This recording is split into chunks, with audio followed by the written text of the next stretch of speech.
하갈입니다. 하갈. 하갈이 누군지 아시죠? 하갈이 누굴까요?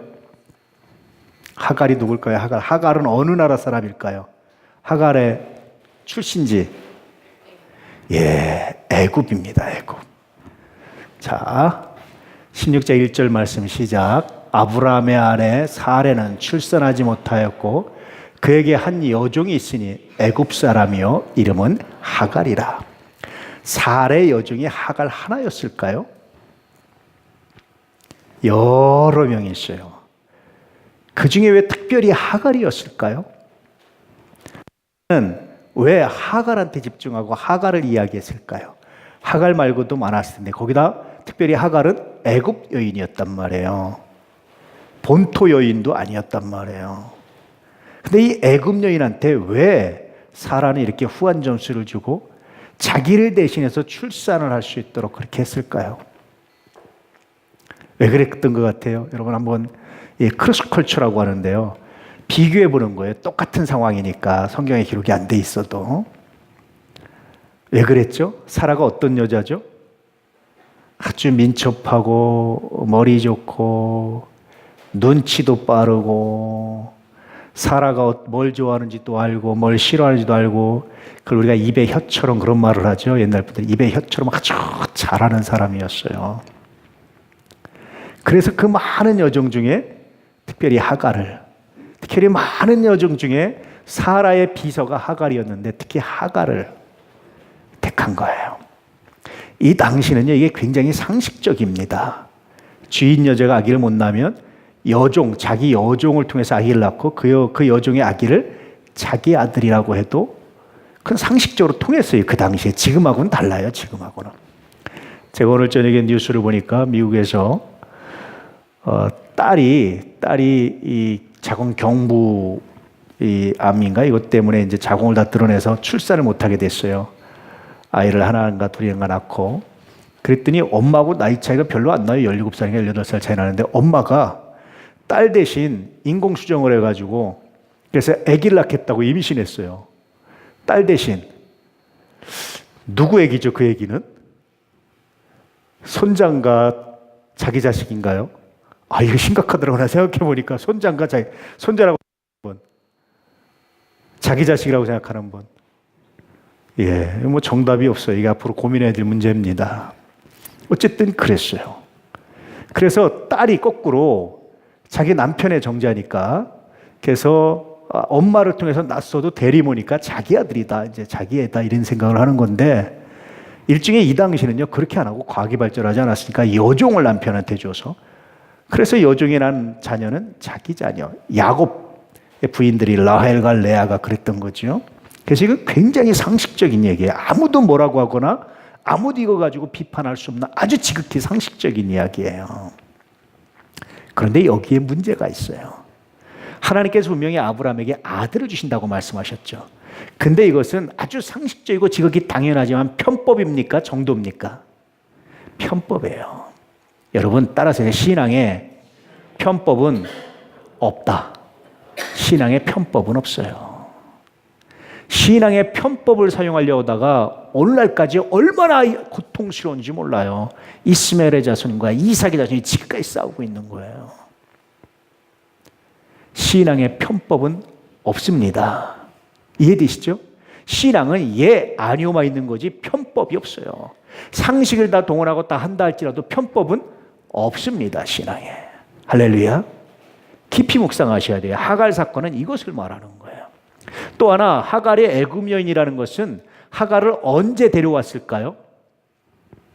아마도 학자들이 추정하기는 아브라함이 기근을 피해서 애굽에 갔다가 자기 아내가 너무나 이뻐서 뭐라고 얘기하죠? 내 아내라고 하지 말고 누이 동생, 여동생이라고 해라. 그래서 이 소문이 얼마나 났는지 그때 사라의 나이가 대략 65세에서 70세 정도였단 말이에요. 70세의 여인이 얼마나 이뻤는지 물론 지금하고는 달라요. 아기를 낳을 수 있는 나이니까 대략 40대 정도 됐겠죠. 얼마나 이뻤는지 그렇잖아요. 아무리 그래도 40대 정도 중년 여인인데 얼마나 이뻤는지 애굽 왕의 귀에까지 들어갈 정도로 그걸 경국지색이라고 그러잖아요. 우리가 나라를 기울게 할 만큼 흔들 만큼 양귀비라든지 많이 있었죠. 경국지색이 우리 역사에. 그런 것처럼 그렇게 이뻤단 말이에요. 그래서 갔다가 하나님께서 역사하셔서 애굽 왕이 다시 다 아브라함에게 다 돌려줬단 말이에요. 그때 데려온 여자가 하갈이었다라고 봐요. 그러니까 사라가 하갈 그때부터 눈여겨봤으니, 그리고 처음부터 불순한 선하지 않게 상황에서 관계를 맺어서 데려왔단 말이에요. 이렇게. 근데 하갈이 얼마나 잘했는지 입에 혀처럼 잘한 거죠. 그래서 여러분, 단순히 내게 잘한다고 믿는 게 아니고요, 신앙이 올바른 사람을 믿을 수 있기를 축복합니다. 사람은 언제나 변해요. 신앙이 올바른 사람, 올바른 믿음을 가진 사람, 할렐루야, 이게 귀합니다. 그런 사람이 잘하면 그게 은혜가 되는 거예요. 어쨌든 그런 하갈이 있었습니다. 2절 말씀, 사레가 아브라함에게 이르되 여호와께서 내 출산을 허락하지 아니하셨으니 원하건대 내 여종에게 들어가라. 내가 혹 그런 말미암아 자녀를 얻을까 하노라 하며 아브라함이 사레의 말을 들으니라. 참 잘 들어요, 아내의 말을.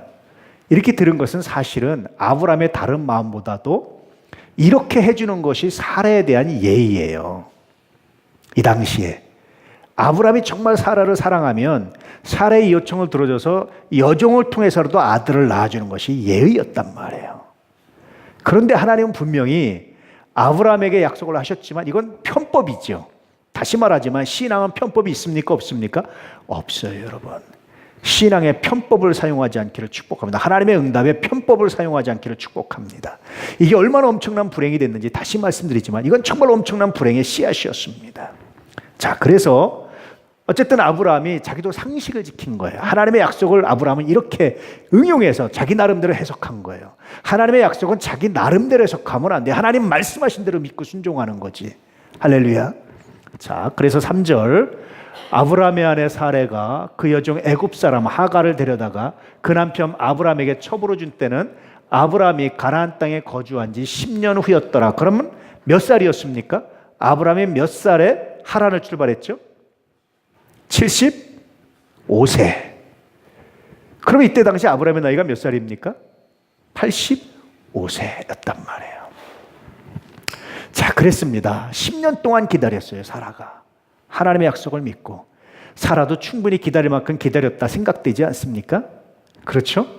그런데 신앙은 충분히가 없어요. 하나님 하실 때까지가 충분이에요. 난 할 만큼 했습니다, 이거 아닙니다. 하나님 하실 때까지가. 할렐루야.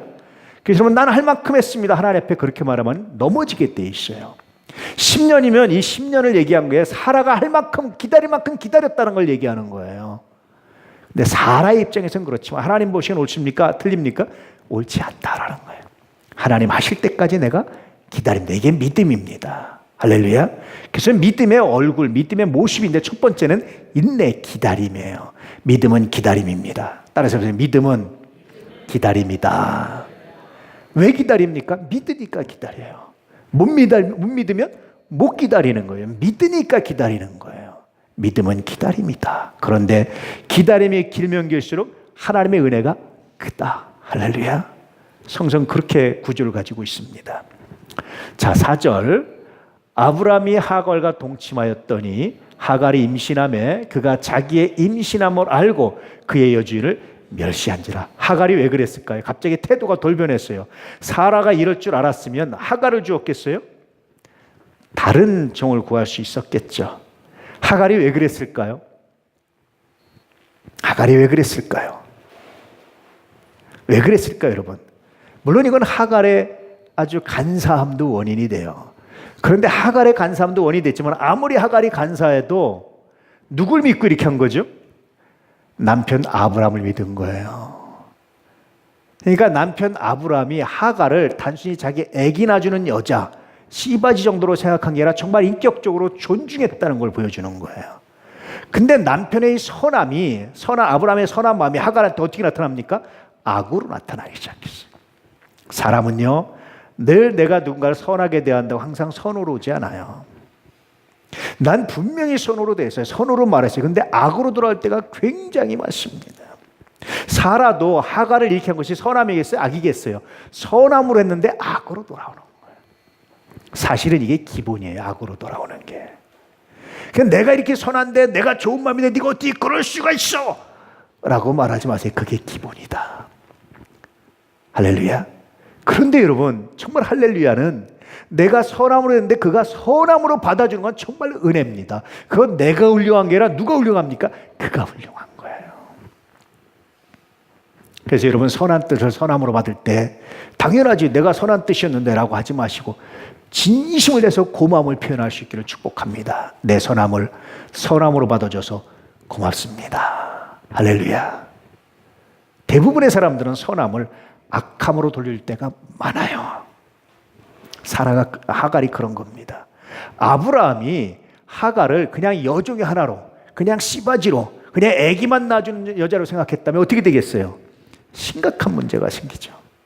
그 대신 여러분, 그 아이에서 나온 자녀가 어떻게 되겠어요? 어떤 마음을 가지고 자라겠어요?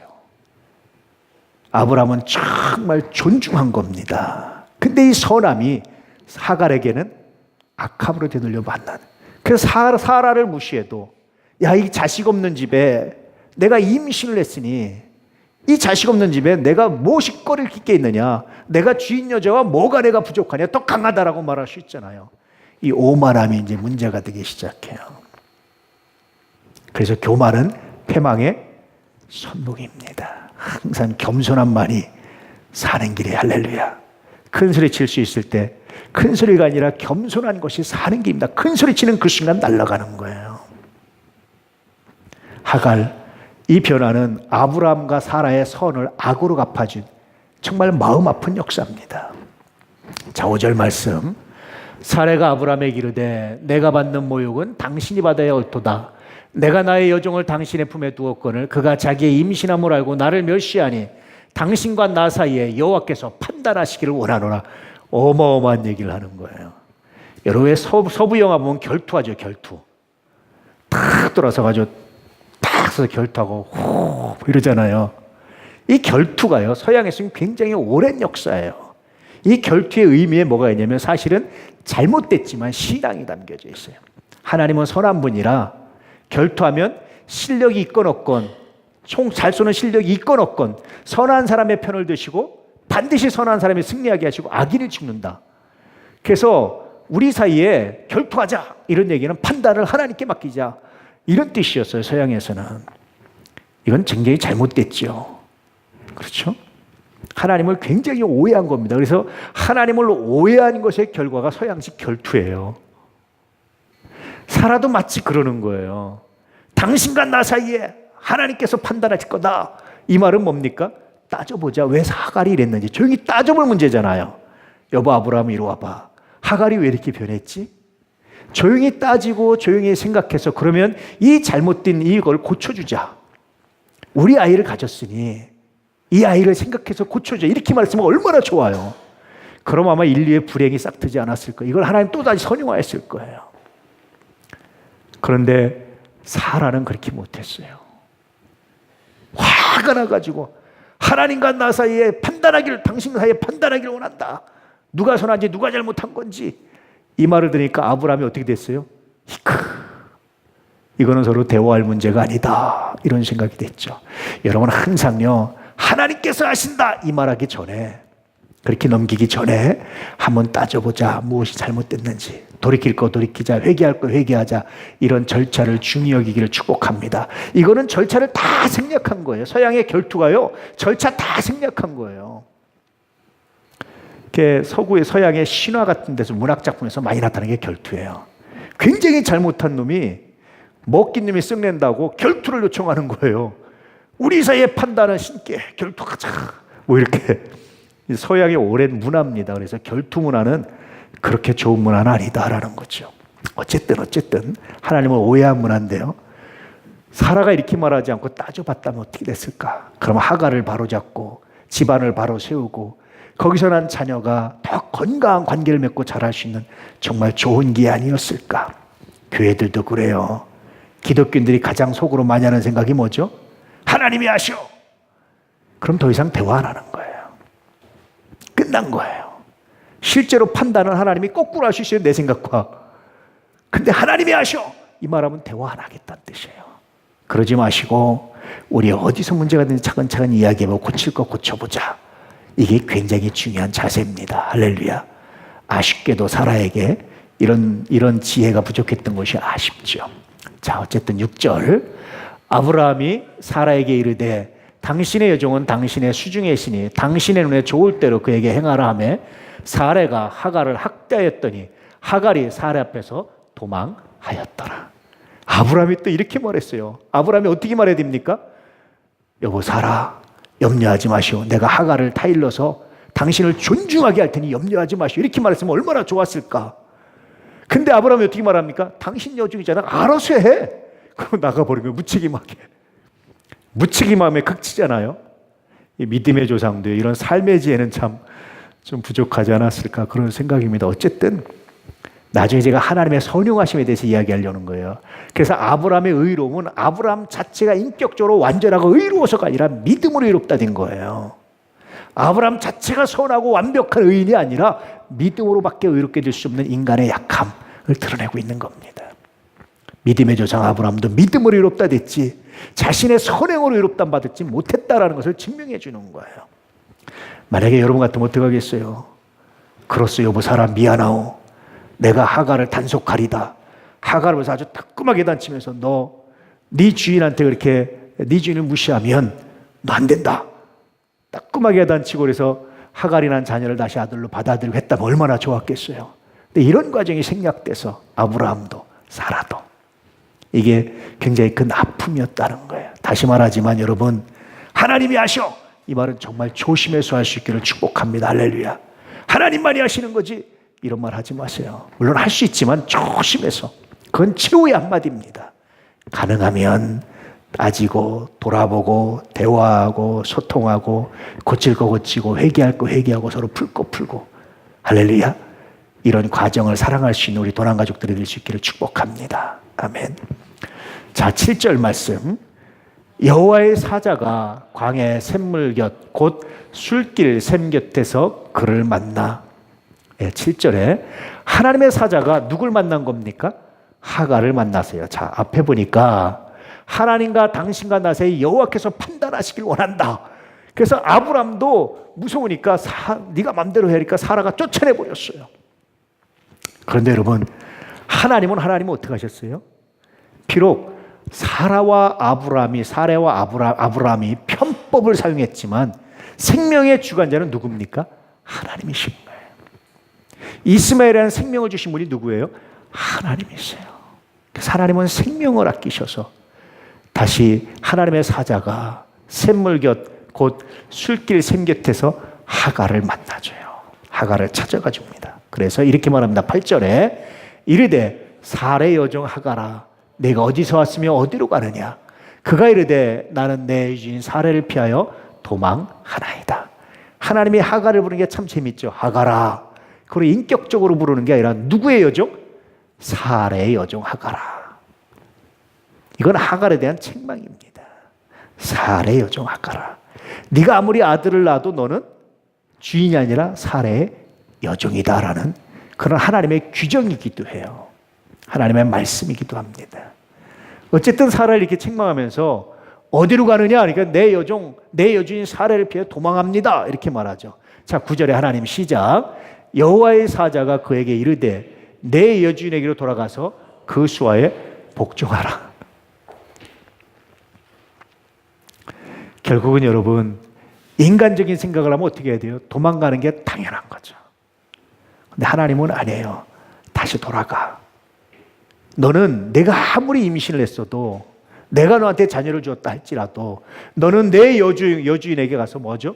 그 수하에서 복종하는 것이 내가 할 일이다. 내 분수를 넘지 말아라. 이렇게 말씀하고 있는 거예요. 성서는 늘 믿음의 분량대로 지혜롭게 생각하고 행동할 것을 말씀하고 있어요. 내게 주신 직분의 분량대로 지혜롭게 생각하고 행동할 것을 말씀하고 있어요. 사라에게도 하갈에게도 여전히 내 직분의 분량대로 믿음의 분량대로 그렇게 말씀하시는 거예요. 다시 돌아가 그렇게 말씀하십니다. 자, 여러분 같으면 돌아가겠어요? 안 됩니다 하나님, 못 갑니다 하나님, 나 죽습니다, 죽으라고 하는 말입니까? 그렇게 말할 수 있죠. 야, 그런데 애굽 여인 하갈은 어떻게 하냐면요, 자 10절 말씀. 여호와의 사자가 또 그에게 이르되 내가 내 씨를 크게 번성하여 그 수가 많아 셀 수 없게 하리라. 하나님을 안 믿었다면 하갈이 어떻게 하겠어요? 못 돌아가죠. 그런데 이런 애굽 여인 하갈이 누굴 믿었습니까? 하나님을 믿었어요. 놀랍죠. 이 말씀을 믿었어요. 내가 내 씨를 크게 번성하여 그 수가 많아 셀 수 없게 하리라. 이 말씀을 하갈이 믿었어요. 여러분, 애굽 여인 하갈도 믿었어요. 하물며 이런 메시지가 들어서 너희는, 이방 여인 애굽 여인 하갈도 하나님 말씀 믿고 돌아갔는데 하물며 너희는 돌아가서 사라에게 순종하면서 집 나갔다가 돌아오면 어떻게 되겠어요? 꼴 좋다, 나갔더니 너 뭐 할만하더냐? 온갖 조롱과 비난과 이게 다 있는데 가서 묵묵히 참아내는 거예요. 여러분, 참아낼 자신 있어요? 조금만 무시당해도 못 참고, 조금만 자존심 상해도 못 참고 그러죠. 근데 여러분, 믿음은 인내입니다. 오래 참는 겁니다. 할렐루야. 하나님을 믿고. 애굽 여인 하갈은요, 이 말씀을 믿어요. 11절 말씀. 여호와의 사자가 또 그에게 이르되 내가 임신하였은즉 아들을 낳으리니 그 이름을 이스마엘이라 하라. 이는 여호와께서 내 고통을 들으셨습니다. 왜 하갈의 고통만 들었을까요? 하갈이 교만해서 주인에게, 사라에게 덤비고 사라에게 불순종하는, 왜 하나님 책망하지 않으셨을까요? 왜 그랬을까요? 첫째는 이미 하갈은 사라에게 고통당한 것으로 자기 죄값을 치러요. 두 번째, 다시 모든 모멸을 다 감수하고 사라의 밑으로 들어가는 것 자체가 뭡니까? 이게 고통이에요. 이게 고난입니다. 이미 하갈은 이렇게 고난에 대한 값을 치러요. 또 하나요, 여러분. 그런데요, 회개하잖아요. 회개하면 여러분, 하나님 이런 거 없이 용서하십니다. 그래서 회개가 위대한 거예요. 회개가 끊어지지 않으면 소망이 끊어지지 않습니다. 주음같이 붉을지라도 흰눈처럼 되는 거예요. 다시 하나님이 기억지 아니하신다라고 말씀하시는 거예요. 늘 말씀드리지만 마귀와 하나님의 공통점이 있다고 그랬죠. 뭡니까? 죄가 생각나게 하는 거예요. 근데 차이점이 있다고 그랬죠. 하나님은 어떤 죄? 회개하지 않은 죄. 회개한 자는 기억지 않으시는 거예요. 마귀는 어떤 죄? 회개한 자를 자꾸 끄집어내가지고 너 그때 그 잘못했지, 너 그때 그랬지, 자꾸만 끄집어내는 거예요. 그래서 여러분, 서로 대화하고 용서했는데 옛날 일 자꾸 끄집어내면요, 누가 역사하는 겁니까? 그 사단이 역사하는 거예요. 사단이 자기 마음에. 그건 이미 끝났어요. 하나님 잊어버리셨는데 끝났어요. 그건 더 이상 말하는 게 아니에요. 그건 끝났어요. 자꾸 옛날에 이미 화해하고 옛날에 용서하고 옛날에 회개한 자가 다시 생각나거든. 사탄아, 나사렛 예수를 명하니 물러갈지어다. 선포하시고 벗어날 수 있기를 축복합니다. 할렐루야. 자, 어쨌든 그래서 이미 하갈은 끝냈어요. 만약에 하갈이 철저하게 회개했다면 또 달랐을 겁니다. 그래서 하나님은 이미 끝났기 때문에 뭐만 보셨습니까? 하갈의 고통만 봤어요. 하갈의 고통만. 자, 12절. 그가 사람 중에 들나이같이 되리니 그의 손이 모든 사람을 치겠고 모든 사람의 손이 그를 칠지며 그가 모든 형제와 대항해서 살리라 하느니라. 이스마엘 자체가 어떤 삶을 삽니까? 거친 삶을 살아요. 거친 삶을 살아요. 사람이 본 대로 말하고 들은 대로 말하면 삶이 거칠어져요. 봤지만 절제할 거, 들었지만 절제할 줄 알고, 그래야 삶이 평안해집니다. 또 하나요, 사람들을 모든 형제와 대항해서 싸워서, 어떤 일에 싸워서 쟁취하려고 하는 사람은요, 삶이 거칠어요. 손자도요, 제일 36개 중에 제일 하수가 뭡니까? 싸워서 이기는 거예요. 제일 첫 번째가 뭐죠? 싸우지 않고 이기는 거예요. 가능하면 싸워서 이기려고 하지 마시고 싸우지 않고 화해하는 방법을 택할 수 있기를 주의 이름으로 축복합니다. 북한도요, 자꾸 어떤 분들은 이야기하는데 저거 싸워서 전쟁에서 이기면 우리나라는 여러분 온전하겠습니까? 그럴 수 없어요. 평화로 가야 됩니다. 하나님께서 선하게 하셔서 아름다운 열매가 있고 해서 기도해 주시길 축복합니다. 문 대통령을 지지한 분이나 지지 안 한 분이나 나라를 위해서 하나님 문 대통령에게 지혜를 주셔서 잘하게 해주셔서 기도하시길 축복합니다. 할렐루야. 우리가 뭐 우리 대통령이니까 하나님이 세운 지도자를 위해서 기도하라고 그랬잖아요. 축복하면서 기도할 수 있기를 소망합니다. 아멘. 잘하셔야 평화통일 되면 나라가 사는 거예요. 전쟁 나면 여러분 심각합니다. 평화통일 비용을 말하는데 여러분 남북 분단돼 있어서 치러낼 리스크가 얼마나 큰지 아세요? 손해가 우리가. 그것 때문에 일본한테 조종당하죠. 미국한테, 러시아한테, 중국한테 조종당하죠. 큰 소리 못 치는 게 얼마나 많은데 북한 때문에. 저 답답한 것들 왜 일본에서 이렇게 끌려다녀 그러잖아요. 그 배경에는 북한 리스크가 상당히 크게 자리하고 있어요. 북한 때문에. 어쩔 수가 없어서. 이번에 잘 됐으면 좋겠습니다. 물론 여러 가지 난제도 많고 위험하고 사실 인간적으로는 별로 큰 기대가 안 되지만 그러나 하나님이 하시면 돼요. 할렐루야. 그렇게 할 수 있기를 바랍니다. 아멘. 어쨌든 이스마엘이 이렇게 거친 사람이 돼요. 모든 사람과 싸우고 그냥 대항하고 막 그냥 아기다툼하면서 꼭 북한의 옛날 정권 같잖아요. 지금 정권들 막 싸우고 그냥 막 하고 다 피폐해지잖아요. 거친 삶을 살잖아요.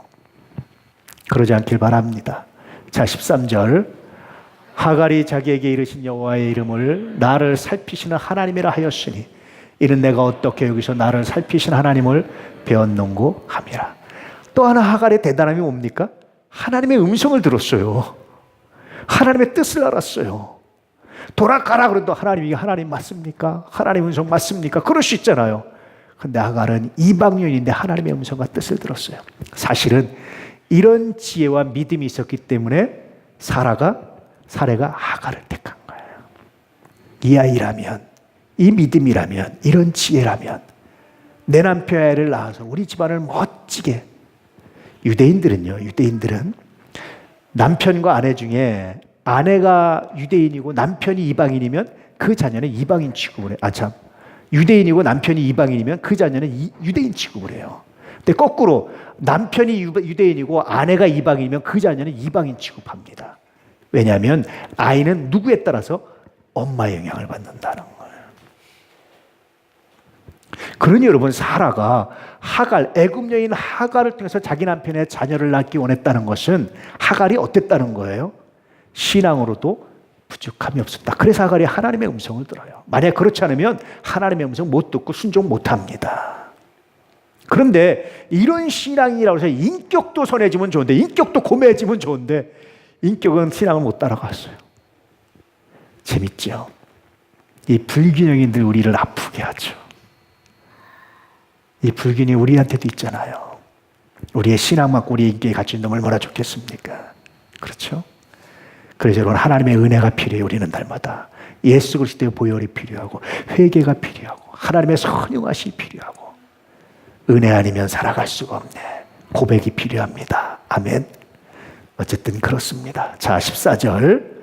이러므로 그 샘을 부헬 라헤로이라 불렀으며 그것은 가데스와 베레 사이에 있더라. 정확하게 위치까지 얘기하면서 사라의 사실이 얼마나 역사적 진실인지 사라 사건이 그렇게 이제 표현해주고 있는 겁니다. 자, 15절. 하갈이 아브라함의 아들을 낳음에 아브라함이 하갈이 낳은 그 아들을 이름하여 이스마엘이라 하였더라. 이것도 재미있어요. 이스마엘이라는 이름을 누구한테 하나님 말씀하신 거예요? 하갈에게. 그럼 하갈이 그 얘기를 아브라함한테 전달하는 거죠. 주인이여 내가 이러이러한 일이 있을 때 하나님이 나에게 나타나셔서 이름을 이스마엘이라고 했습니다. 그때 아브라함이 하갈을 존중하지 않았으면 어떻게 합니까? 니까 짓게 뭘 한다고 이름 내 맘대로 질 거야. 그럴 수 있잖아요. 근데 아브라함은요 자기 여종이었지만 아내로서 하갈을 존중해서 하갈이 지은 이름 그대로 받은 그대로 이스마엘의 이름을 줘요. 이런 면에서는 아브라함이 굉장히 탁월해요. 사람을 존중하는 사람. 늘 그래서 여러분 성서에 보면은 어떤 사람이 쓰임 받냐면 따뜻한 사람이 쓰임 받아요. 여러분 팔복은 따뜻한 사람에 대한 이야기인 거 아십니까? 따뜻하게 한 조건이 온유하고 마음이 청결하고 긍휼히 여기고 심령이 가라는 게 따뜻함의 조건이에요. 따뜻함의 방법이 온유는 뺐는데 온유하고 긍휼히 여기고 애통하고 이게 따뜻함의 방법입니다. 따뜻함의 결과가 뭡니까? 화평케 하는 거예요. 그래서 팔복을 한마디로 말하면 따뜻한 사람은 복이 있나니 참 따뜻하잖아요. 아브라함이 여종이라고 무시하지 않고 함부로 해도 되는데, 자식만 뺏어오면 되는데, 옛날 우리나라 조선시대는 씨바지 자식만 뺏어왔잖아요. 그렇게 안 하는 거예요. 그 여자를 존중히 여기는 거예요. 따뜻한 사람입니다. 물론 단점도 많았지만 그렇습니다. 자, 16절. 하갈이 아브라함에게 이스마엘을 낳았을 때에 아브라함이 86세였더라. 자, 그러면 이스마엘과 이삭은 몇 살 차이가 날까요? 이삭은 몇 살에 납니까? 아브라함이? 100세. 그럼 몇 살 차이죠? 14살 형입니다. 14살 차이 나는 동생이 동생 같을까요? 예. 어쨌든 이런 과정을 통해서 하나님은 어떻게 합니까? 아브라함과 사라의 부족함조차도 선용하셔서 하나님의 역사를 이뤄가세요. 이 실패도 선용하셔서 하나님의 역사를 이뤄가시는데, 사실은 제가 아까 초반에 이스마엘 자손과 아브라함의 자손 때문에, 이삭의 자손 때문에 굉장히 많은 고통이 있었지만, 사실은 그것 때문에 이삭의 자손이 어떻게 합니까? 구별되고 다시 깨지고 다시 회개하고 다시 돌아서고 다시 오고 이럴 수 있는 기회가 됐어요. 만약에 이스마엘 자손에 그 거침이 없었다면 이삭의 자손들은 어떻게 살아갔을까요? 하나님은 이런 실수조차 선용하셔서, 사실은 이스마엘 자손들을 거칠게 그들이 살아갔지만, 그러나 하나님이 이걸 통해서 누구를? 이삭의 자손들, 약속의 자녀들을 세워가고 세워가고 세워가는 하나님의 놀라운 역사를 이루셨어요. 혹시 여러분 주변에 거친 사람이 있습니까? 여러분을 세워가시기 위한 하나님의 은혜인 것을 기억하시기 바랍니다. 혹시 여러분 차가워질 때가 있습니까? 마음을 따뜻하게 할 수 있기를 축복합니다. 사람을 기능으로만 대하지 말고 인격으로 존중할 수 있는 따뜻함이 하나님을 기쁘시게 하고 하나님의 역사를 이룬다는 사실을 기억하시기를 축복합니다. 그리고 다시 강조하지만, 신앙의 편법은 있다 없다? 없다. 신앙의 편법은 없어요. 이 일은 이래도 되겠지, 이건 이렇게 해도 되겠지, 하나님의 응답은 내가 이렇게 바꿔도 되겠지, 이렇게 해도 되지, 상식적으로 가능하지, 그러지 마세요. 하나님의 응답은 말씀하신 대로 이루어집니다. 1.1획도 틀림없이. 할렐루야. 그 하나님을 믿고 기다리며 믿음 가운데 승리할 수 있기를 주의 이름으로 축복합니다. 아멘. 기도하겠습니다.